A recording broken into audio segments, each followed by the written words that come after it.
Qanunvericiliyə əsasən ölkəmizdə nikah yaşı 18 olaraq müəyyənləşdirilib və bu istiqamətdə müxtəlif maarifləndirmə tədbirləri də həyata keçirilir. Amma buna baxmayaraq erkən nikah halları hələ də tam aradan qalxmayıb. Bəzi hallarda isə müxtəlif yollarla təəssüf ki davam edir.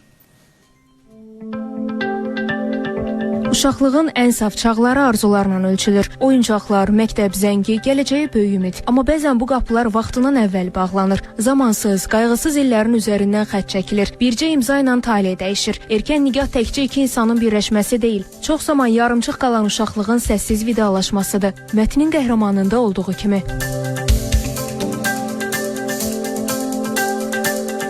Gülcahan Qasımovanın 110 yaşı var. Əslən Yardımlı rayonundan olan Gülcahan nənə cəmi 3-cü sinifə qədər təhsil alıb və çox erkən yaşda ailə qurub. 15 yaşında getmişəm. Məktəbə də 3-cü yaşdan getmişəm. Övladlarının sözlərinə görə o dövrdə nikahın rəsmiləşdirilməsi üçün Gülcahan nənənin yaşı sənədlərdə bir qədər artırılıb. Bu isə o illərdə erkən nikahların necə həyata keçirildiyini göstərən nümunələrdən biridir. İndi isə uzun ömür yaşamış Gülcahan nənə gənc qızlara tələsməməyi tövsiyə edir. İndikilər öz keyfi ilə gedik. Oxumağa getmək yaxşıdır. Mənim indiki vaxtımda ailənçi olsaydım, məktəb oxuyardım. Ərə getməzdim. Evdə atam, anam danışanda o vaxtda gənc dövrlərində danışıblar da. İndi o vaxtda biraz yaşı düz qoyulmur evdə. Qanunla belə deyək də nənəmin 98 yaşı var.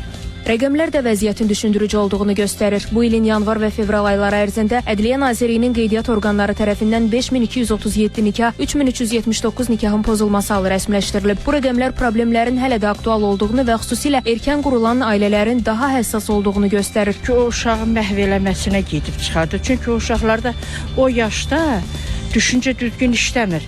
O hansısa bir səhv addımı atır. Özündən asılı olmayaraq ömür boyu da cəzasını çəkir. Onlar deyə bilmir sözlərin, batırlar, arzuları olur, ürəklərində qalır ki, qıraqdakına baxıb nəsə bir onun keçdiyi həyat kimi özünə həyat arzulayır. Bəlkə böyük bir arzuları var. Ən əsası odur ki, qız uşağı həmin yaşda formalaşmır.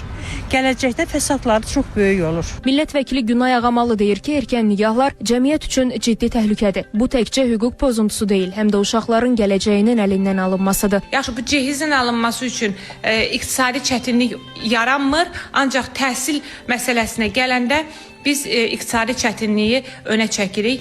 Bunun ana olması həm özünün sağlamlığına, həm dünyaya gələcək körpənin sağlamlığına nə qədər ciddi fəsadlar verdiyinin biz əslində fərqindəyik, bunu bilirik. Amma bilə-bilə bu cür deməli davranışların hələ də davam etməsi, uşaqları təhsildən kənarlaşdırıb, qız uşaqlarını təhsildən kənarlaşdırıb məhz ailə qurmağa məcbur edilməsi olduqca böyük problemdir. Millət vəkili deyir ki, erkən nikahların qarşısının alınması üçün maarifləndirmə işləri daha da gücləndirilməli, nəzarət mexanizmləri artırılmalıdır. Dövlət qurumları tərəfindən bu istiqamətdə artıq müxtəlif layihələr həyata keçirilir. Lakin bütün bu addımlara baxmayaraq problemin tam aradan qalxması üçün cəmiyyətin də bu məsələyə daha həssas yanaşması əsas şərtlərdən biri sayılır.